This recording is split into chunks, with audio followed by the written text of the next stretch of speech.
बहुत स्वागत है आपका। आप देख रहे पक्ष विपक्ष, मैं हूं आपके साथ नेहा दुबे। गुजरात विधानसभा चुनाव से पहले चरण के मतदान के चंद दिन पहले ही आपको बता दें कि पिछले 27 साल से सत्ता में मौजूद बीजेपी ने गांधीनगर में अपना संकल्प पत्र जारी किया। संकल्प पत्र यानी चुनावी घोषणा पत्र को जारी करते हुए बीजेपी ने यह दावा किया कि ये वादे केवल डॉक्यूमेंट नहीं हैं, इन वादों को बीजेपी के सरकार बनने पर हर हाल में पूरा किया जाएगा।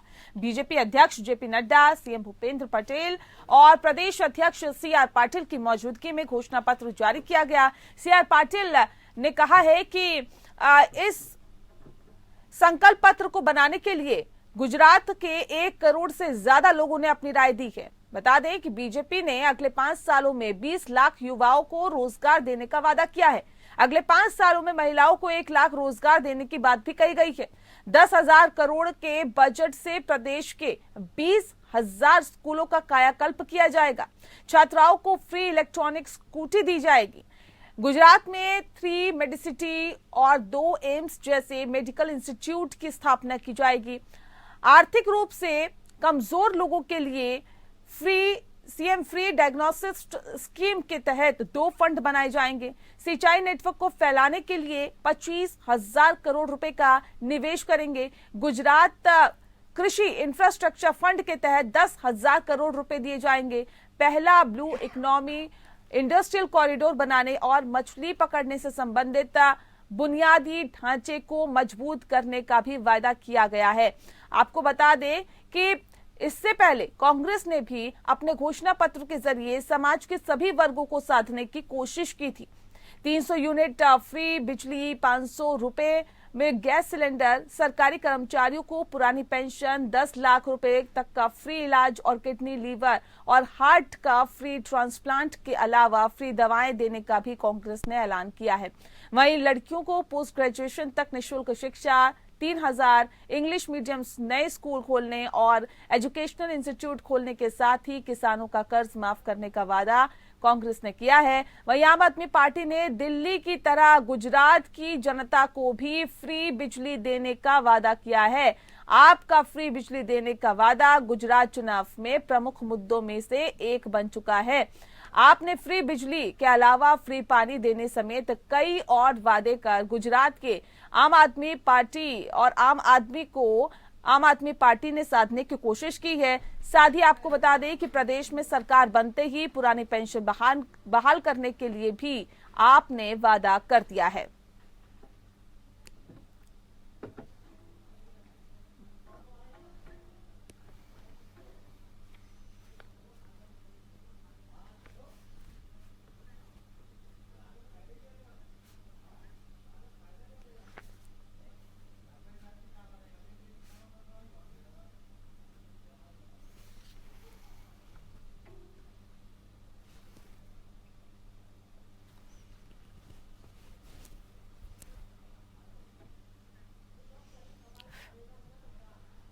और पक्ष विपक्ष में तफसील से डिबेट करने के लिए इस वक्त हमारे साथ खास मेहमान मौजूद है, उनसे आपका परिचय करा देते हैं। इस वक्त हमारे साथ अश्विनी शाही जी हैं, प्रवक्ता है भारतीय जनता पार्टी के, बहुत स्वागत है आपका। सुनील कौशिक जी हमारे साथ जुड़ गए हैं, वरिष्ठ पत्रकार है, बहुत स्वागत है आपका।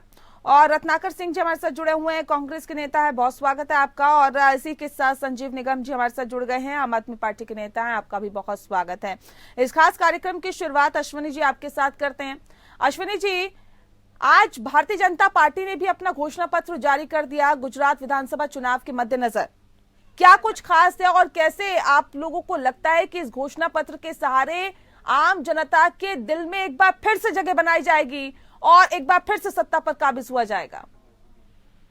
नेहा जी, देखिए, घोषणा पत्र तो हम अपने ये करने की चीज बताते हैं कि हम आगे क्या क्या करेंगे।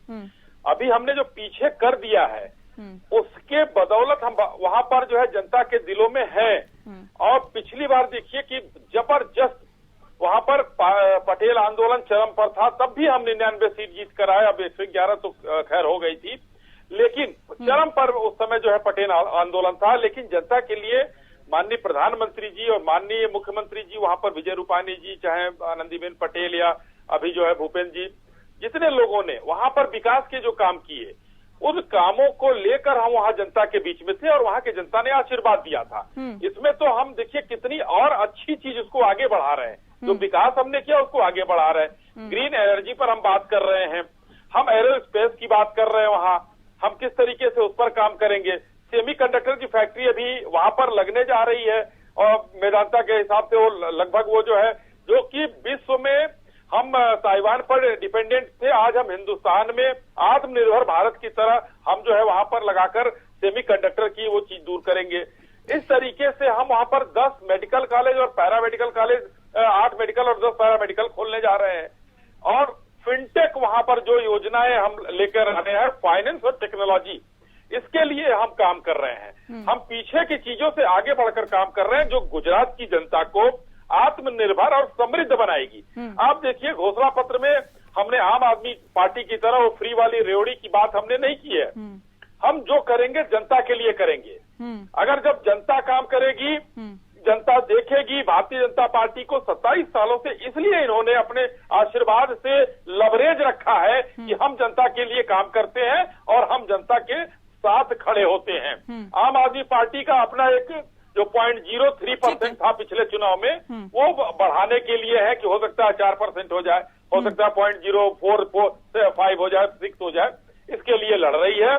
कांग्रेस का जो कि आपस में ही देखिए उनके नेताओं को आगे चिंता ही नहीं है। ठीक है अश्विनी जी, ठीक है अश्विनी जी। संजीव जी का मैं रुक कर लेती हूँ, उसके बाद फिर लौटती हूँ आपके पास। संजीव जी, आपने सुना ये कह रहे, देखिए हम फ्री की रेवड़ियां देने की बात नहीं करते, हम विकास की बात करते हैं। अभी तक हमने विकास किया, उसी के बलबूते उस विकास को आगे बढ़ाया जाएगा। फ्री की रेवड़ियां हम नहीं देने की बात करते हैं, हम नहीं लोगों को ये आश्वासन देते। मेरी आवाज आ रही है मैडम? जी जी, आपकी आवाज आ रही, बताइए। अश्विनी जी, आप गलत बात मत करिए। कम से कम चैनल में आपने 27 साल में क्या किया, इसका रिपोर्ट कार्ड आपने जारी किया? नहीं किया। आप कह रहे हैं रेवड़िया, आप ये जो आपने बताया है कि हम स्कूटी देंगे, ये क्या है?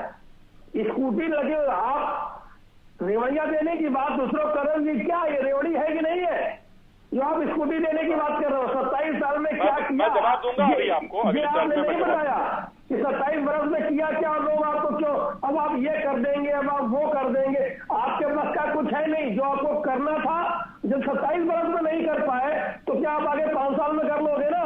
आप डबल इंजन की बात करते हो। अब लोगों को डबल इंजन नहीं चाहिए, लोगों को नया इंजन चाहिए।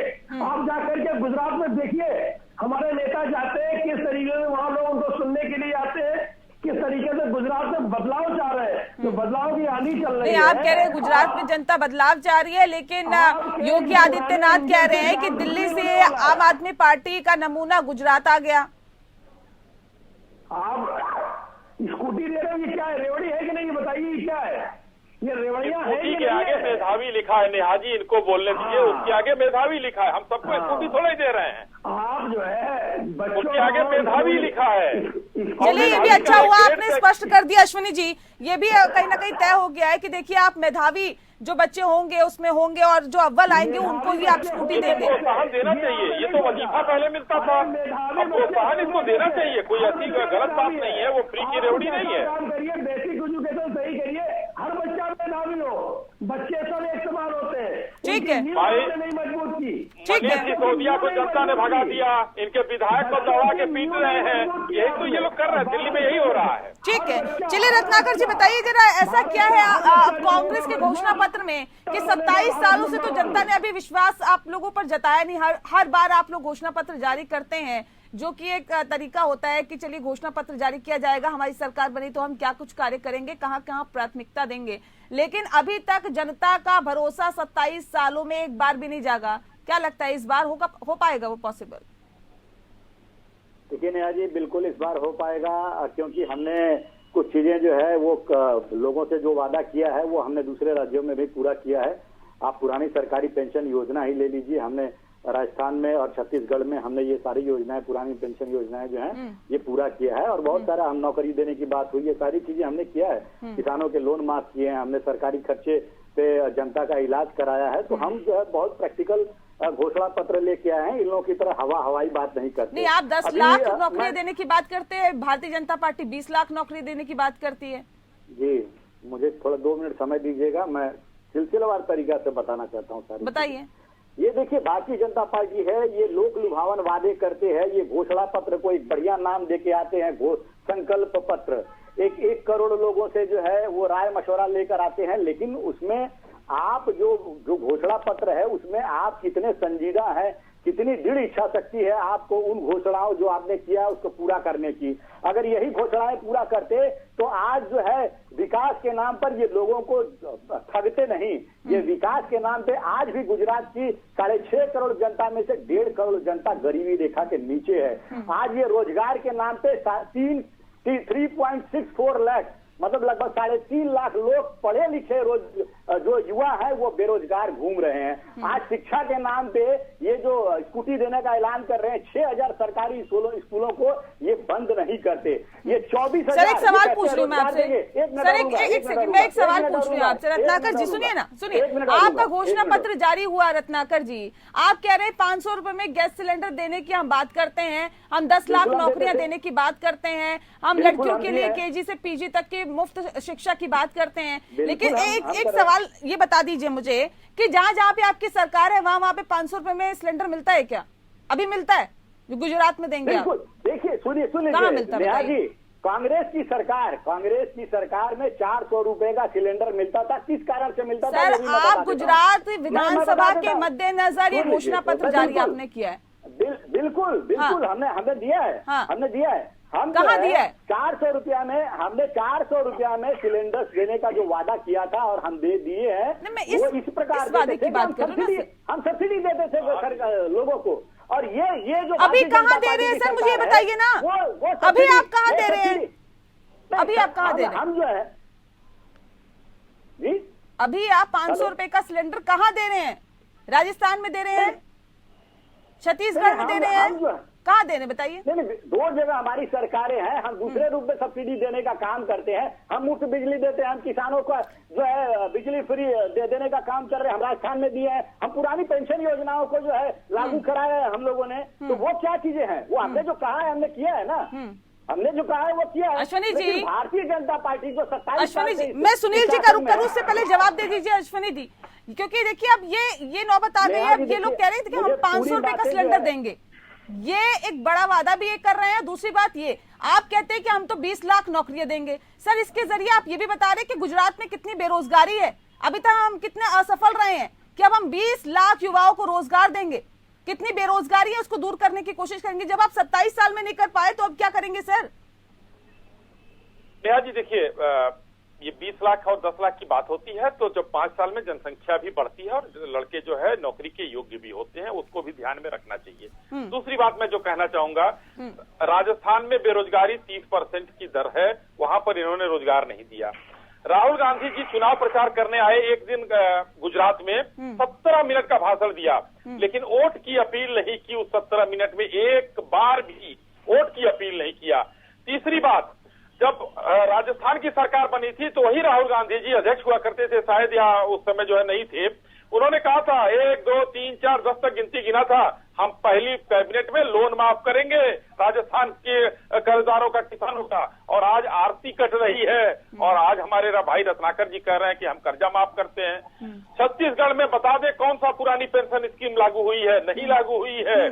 तो ये लोग वादों से खेलते हैं और हम लोग लफाजी नहीं करके प्रैक्टिकल चीजों ठीक है सुनील जी, कौन वादों से खेलता है और कौन वादों से नहीं खेलता है? सर हर चुनाव होता है, चुनाव से पहले घोषणा पत्र जारी किया जाता है, लेकिन क्या वो घोषणा पत्र पे अमली जामा उसे पहनाया जाता है? क्या वो घोषणा पत्र जो है वो धरातल पर उतरता है? क्या वो घोषणा पत्र के वादे हकीकत में तब्दील होते हैं क्या?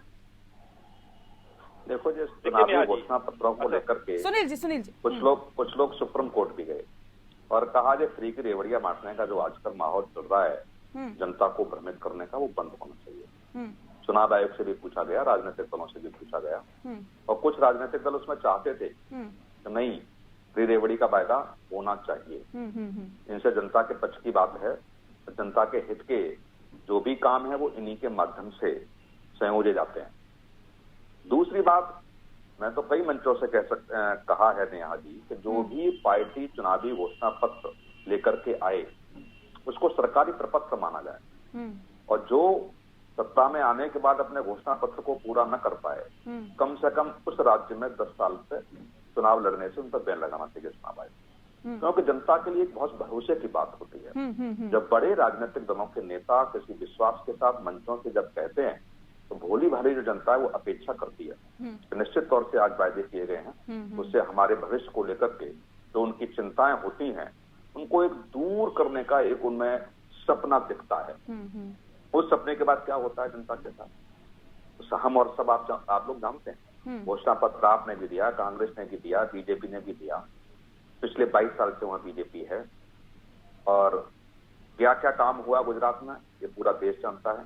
उसी गुजरात मॉडल पर 2014 में सरकार आ गई, इसमें भी कोई दो राय नहीं है। तब गुजरात मॉडल का जिक्र होता था, लेकिन गुजरात के चुनाव में गुजरात मॉडल का जिक्र नहीं हो रहा है। ये एक सवाल खड़ा होता है कि जिस गुजरात मॉडल को लेकर के आप पूरे देश में गए, उस गुजरात मॉडल को गुजरात के चुनाव में आप क्यों नहीं लेके आ रहे। दूसरी बात, जो कांग्रेस के प्रवक्ता कह रहे थे कि हमने ये कर दिया वो कर दिया, 2 राज्यों में सरकार है, मुझे तो किसी में नहीं दिखता कि 400 रुपए का सिलेंडर किसी राज्य में मिल रहा है। पुरानी पेंशन को लेकर के जो बातें इन्होंने कहीं रत्नाकर दी ने, कल ही का फैसला है कि उसको लेकर के जो पुरानी पेंशन को लेकर के जो विकास प्राधिकरण बना हुआ है उसने मना कर दिया कि हम पैसे नहीं दे पाएंगे। रिजर्व बैंक ऑफ इंडिया ने भी ये कहा था कि पुरानी पेंशन की तरफ जो भी राज्य लौटेंगे वो खतरनाक मोड़ पर पहुंच जाएंगे राजस्व के प्रकरण में। ये सब सारी चीजें आप पार्टी जिन मुद्दों को लेकर के गई है, आप पार्टी उन्हीं मुद्दों को लेकर उत्तर प्रदेश उत्तराखंड में गई थी जिन 4 राज्यों में चुनाव थे, और उन मुद्दों से यदि वोटर प्रभावित होता तो मेरा मानना है कम से कम नहीं नोएडा और गाजियाबाद की सीटें तो आप पार्टी जीत लेती। जो आंखों से दिल्ली में देख रही है क्या सही हो रहा है क्या गलत हो रहा है, तो इतना ही प्रभावित होती तो एनसीआर की सीटें। ठीक है, और एक अहम वजह तो ये भी है, देखिए अगर आम आदमी पार्टी की बात करें, सबसे पहले जब ये आई थी तो कहते थे कि भ्रष्टाचार को हम मिटाएंगे, भ्रष्टाचार को हम दूर करेंगे, और इसलिए चुनाव चिन्ह झाड़ू रखा था। लेकिन संजीव जी, भ्रष्टाचार दूर हो गया क्या दिल्ली से? और गुजरात में तो ये भ्रष्टाचार दूर करेंगे ये सब तो आप बोल ही नहीं रहे, ये सब तो आप कह ही नहीं रहे, ये तो आपके घोषणा पत्र में भी नहीं है। दिल्ली में भ्रष्टाचार दूर करने के लिए भाई किसी चीज की सफाई करने के लिए कोई आपके पास कुछ होना चाहिए कि नहीं। हमारे पास एसीबी थी, जैसे ही हम कर रहे थे इनको लगा केंद्र सरकार को ये तो बहुत मतलब फटाफट सबको जो है जेल भेज देंगे। इन्होंने सबसे जेल में भी तो सर मौज कर रहे हैं सर आप लोगों के मंत्री। एसीबी हमसे छीनी। हाँ, दिल्ली में एसीबी हमसे सबसे पहले छीनी केंद्र सरकार ने कि ये बहुत से लोगों को जेल भेज सकते हैं। खैर, दिल्ली में आप देख रहे हैं, अरविंद केजरीवाल तो कहते भी हैं सत्येंद्र जैन गए जेल तो हमारा 4% वोट बढ़ गया, मनीष सिसोदिया जाएंगे तो 10% बढ़ जाएगा, हमें भेज देंगे तो और बढ़ जाएगा। तो वोट बढ़ रहा है गुजरात में आपका। तो अभी भी बताइए सत्येंद्र जैन क्या है? कोई कन्विक्टेड तो है नहीं, आरोप लगाया है, जेल में है, कस्टडी में है, उनके ऊपर कोई आरोप नहीं। इनके अभी देखो जो मतलब राम रहीम जो कन्विक्टेड है वो बाहर आकर के घूम रहा है और लोग इनके भाजपा के नेता उनके चरण स्पर्श कर रहे हैं। ये भ्रष्टाचार पे आइए सर, भ्रष्टाचार का मुद्दा क्यों नहीं है गुजरात में? आप बताइए, जो बीजेपी कह रही है हम तो भ्रष्टाचार मुक्त हमारी सरकार है, इसलिए आप लोगों का मुद्दा नहीं है भ्रष्टाचार। जो व्यक्ति 302, 376 के मामले में कन्विक्टेड है, बाहर आकर के वो चुनाव प्रचार में मदद करता है, उसका सारे नेता बड़े बड़े प्रचार चरण स्पर्श करते। सत्येंद्र जैन के ऊपर क्या है बताइए? ये तो आरोप है। कल मनीष जी जो दिल्ली के डिप्टी सीएम है उनके ऊपर बहुत हो हल्ला कर रहे थे। कल जो चार्जशीट पेश की गई उनमें कहीं नाम नहीं है। आप पहले लोगों की इज्जत तार-तार कर दीजिए। ठीक है अश्विनी जी, जवाब दीजिए। इज्जत तार-तार कर दीजिए, ठीक है, नाम वापस ले लीजिए। ठीक है, भ्रष्टाचार पे रहिएगा। देखिए, भ्रष्टाचार की बात है, जेल में क्या है सब कैमरे के सामने पूरा देश देख रहा है कि एक पॉस्को का अपराधी आरोपी अपनी ही बेटी के साथ रेप करने वाला वो रेपिस्ट जो है फिजियोथेरेपिस्ट बन गया है। भ्रष्टाचार है। आज अदालत में ये लोग गए थे, अदालत ने मना कर दिया कि भाई खाना इनको अलग से नहीं दिया जाएगा, पौष्टिक खाना जो मांग रहे थे, जो जैन साहब जैन धर्म फैला रहे हैं, आज अदालत ने मना कर दिया। दूसरा, वो आरोप से बरी नहीं हुए हैं। कोर्ट का आ गया फैसला, 4,81,00,000 या 61 लाख रुपए का उनका कोर्ट का है, क्यों जमानत क्यों नहीं दे रही है कोर्ट, ये भी संजीव निगम जी बताएं। दूसरा, जो आरोपी नंबर 1 है उनका अभी भी उस भ्रष्टाचार के आरोपी नंबर 1 मनीष सिसोदिया जी बरी नहीं हुए हैं, जांच चल रही है। सेकेंडरी उनके ऊपर चार्जशीट लग सकता है, ये सीबीआई सीबीआई ने वहां पर बताया है, वो आरोप मुक्त नहीं हुए हैं। तो ये भ्रष्टाचार तो कर ही रहे हैं। इसीलिए दिल्ली की जनता एसीबी अखिलेश पद त्रिपाठी से पूछताछ करके उनको वहां पर कर रही है। ठीक है इनके विधायक रत्नाकर जी, ठीक है भ्रष्टाचार में मारे जा रहे हैं। ठीक है रत्नाकर जी, पुरानी पेंशन को बहाल करने की बात तो आम आदमी पार्टी भी कर रही है, फिर आप पे क्यों जनता भरोसा करेगी? ये तो फ्री बिजली भी दे रहे हैं, फ्री पानी भी देंगे, हर चीज फ्री की दे देंगे और पुरानी पेंशन को भी बहाल कर देंगे, फिर कांग्रेस पे क्यों भरोसा करेगी जनता? हमने पंजाब में लागू भी कर दिया है। पुरानी पेंशन इन्होंने कहाँ लागू किया है वो जरा बता देंगे तो विश्वास जनता का आएगा कि कहाँ पे दिल्ली में किया है कि पंजाब में किया है। पंजाब में लागू कहाँ किया है? पंजाब पुरानी पेंशन में आप कहने से हो जाता है? न वो पंजाब में और न छत्तीसगढ़ में, राजस्थान में पेंशन विकास प्राधिकरण ने पैसे देने से स्पष्ट मना कर दिया।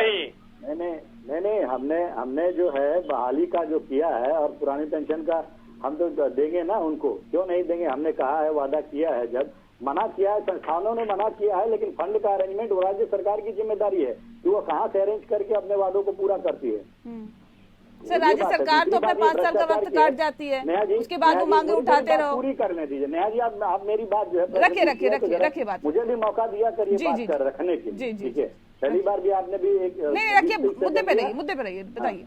रही बात अभी भ्रष्टाचार की बात जो है, गुजरात में आज भ्रष्टाचार जो है चरम पर है, इस कदर चरम पर है कि मोरबी का जो हादसा हुआ उसमें 150 लोगों की जो जाने गई हैं, वो जान गई है, वो किस चीज का नतीजा है? वो भारतीय जनता पार्टी के भ्रष्टाचार का नतीजा है। वो उस कंपनी को कॉन्ट्रैक्ट देती है जिस कंपनी का रख रखाव में 0 अनुभव रहता है, उस कंपनी को ये ठेका देते हैं। और ये भ्रष्टाचार का एक जीता जागता उदाहरण मैं आपको और दे देता हूँ कि अभी कुछ दिन पहले ही गुजरात में 60 लोगों की शराब पीने से जान गई है। आप समझिए कि 60 वहां पे शराब बंदी है, पूर्णतः शराब बंदी है, लेकिन आज भी कहते हैं कि गुजरात में सबसे ज्यादा शराब की जो सप्लाई होती है। तो ये भ्रष्टाचार नहीं है तो क्या है? दूसरे राज्यों की अगर मैं बात ले लूं तो इनके पूर्व मुख्यमंत्री जो उत्तराखंड के हैं, 2 पूर्व मुख्यमंत्री आरोप लगाते हैं कि 20% का कमीशन लेने का काम किया जा रहा है उत्तराखंड में, और उत्तराखंड राज्य को की सरकार को दीमक की तरह भ्रष्टाचार खाया जा रहा है। 40% कमीशन लिया जा रहा है कर्नाटका में। तो ये डबल इंजन की सरकार नहीं है, ये डबल सी की सरकार है। डबल सी मतलब कमीशन और करप्शन की सरकार है ये भारतीय जनता पार्टी। और ये विकास की बात करते हैं, मैं पूछना चाहूंगा भाई साहब से, अगर इतना ही गुजरात राज्य में विकास हो गया है तो आप जो है दूसरे देश के राष्ट्राध्यक्ष जब आते हैं तो सड़कों पे पर्दा लगाकर गरीबों के घर क्यों, मकानों को क्यों छुपाने का काम करते हैं आपने विकास कुछ किया नहीं है, झूठा विकास मॉडल जो है वो पूरे देश को दिखाया है, इसलिए आप इस चुनाव में। चलिए, इसमें तो अब जनता ही जवाब देगी सर, जनता जवाब देगी झूठा विकास का मॉडल है या फिर सच्चा विकास का मॉडल है। देश में झूठा विकास, ये वाकई देखने वाली बात होगी। विधानसभा चुनाव बेहद नजदीक है, जनता वोट की चोट देगी और बता देगी कि वो एक बार फिर से भारतीय जनता पार्टी की सरकार बनाती है या फिर किसी और पार्टी को मौका देती है। बहुत शुक्रिया आप सभी मेहमानों का हमारे साथ इस खास चर्चा में शामिल होने के लिए। पक्ष विपक्ष में इतना ही, नमस्कार।